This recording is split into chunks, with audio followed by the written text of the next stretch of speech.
Hello everyone, I am ARNIMA PATHAK, Faculty of Computer Application from Tecnia Institute of Advanced Studies. Today I am going to deliver a lecture where the topic is Object-Oriented Programming Language. Object-Oriented Programming, that is OOPS, refers to languages that use objects in programming. It aims to implement real-world entities like inheritance, hiding, polymorphism, etc.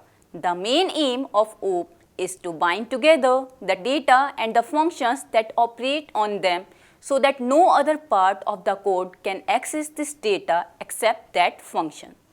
The concepts in OOPS are class, objects, data abstraction, encapsulation, inheritance, polymorphism, dynamic binding, message passing. Class. A class is a user-defined data type. It consists of data, members and member functions, which can be accessed and used by creating an instance of that class. It represents the set of properties or methods that are common to all the objects of one type. A class is like a blueprint of an object. For example, consider the class of cars. There may be many cars with different names and brands, but all of them will share some common properties like all of them will have 4 wheels, speed limit, mileage, range, etc. So, here car is the class and wheels, speed limits, mileage are their properties. Object. It is a basic unit of object-oriented programming and represents the real life of entities. An object is an instance of a class. When a class is defined, no memory is allocated, but when it is instantiated, memory is allocated. An object has an identity, state and behavior. Each object contains data and code to manipulate the data.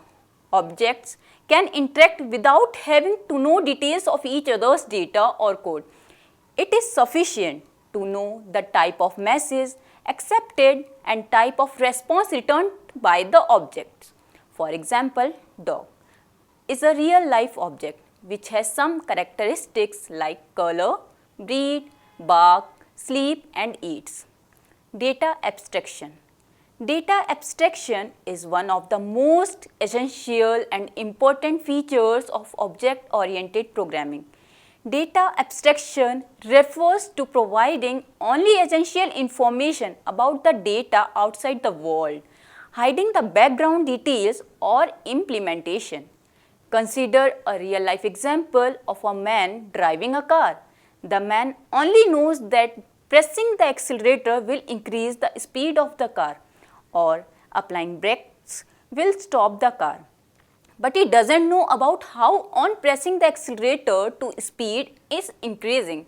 He doesn't know about the inner mechanism or the implementation of the accelerator, brakes, etc. in the car.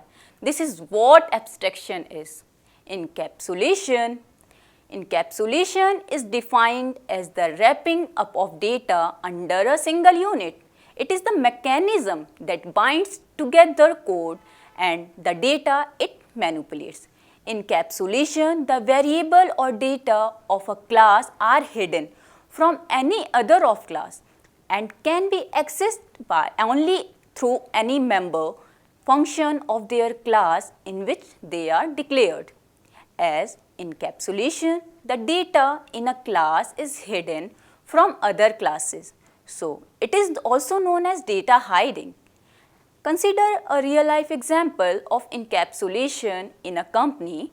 There are different sections like account section, finance section, sales section, etc.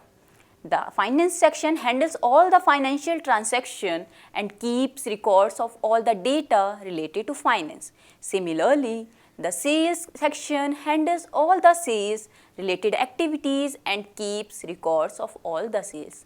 Now, there may arise a situation when for some reason an official from the finance section needs all the data about sales in a particular month. In this case, he is not allowed to directly access the data of the sales section. He will first have to contact some other officer in the sales section and then request him to give the particular data. This is what encapsulation is. Here the data of the sales section and the employees that can manipulate them are wrapped under a single name, sales section. Inheritance. Inheritance is an important pillar of object-oriented programming. The capability of a class to derive properties and characteristics from another class is called inheritance. When we write a class, we inherit properties from other classes. So, when we create a class, we do not need to write all the properties of and functions again and again, as these can be inherited from another class that possesses it. Inheritance allows the user to reuse the code whenever possible and reduce its redundancy. Polymorphism. The word polymorphism means having many forms. In simple words, we can define polymorphism as the ability of a message to be displayed in more than one form. For example, a person at the same time can have different characteristics, like a mother at the same time, a man at the same time is a father, a husband, an employee. So the same person possesses different behavior in different situations. This is called polymorphism. Why do we need object-oriented programming language? It helps to make the development and maintenance of projects more effortless. It provides the feature of data hiding that is good for security concerns. We can solve real-world problems if we are using object-oriented programming.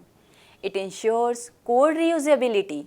It lets us write generic code which will work with a range of data. So, we don't have to write basic stuff over and over again. That's all for today's session. I hope you are getting all the necessary information in the simplest possible way I can. Now, I pack up the session and will be back soon. Till then, stay blessed, good care of yourself, and please like and subscribe Tecnia TV for more lectures. Thank you.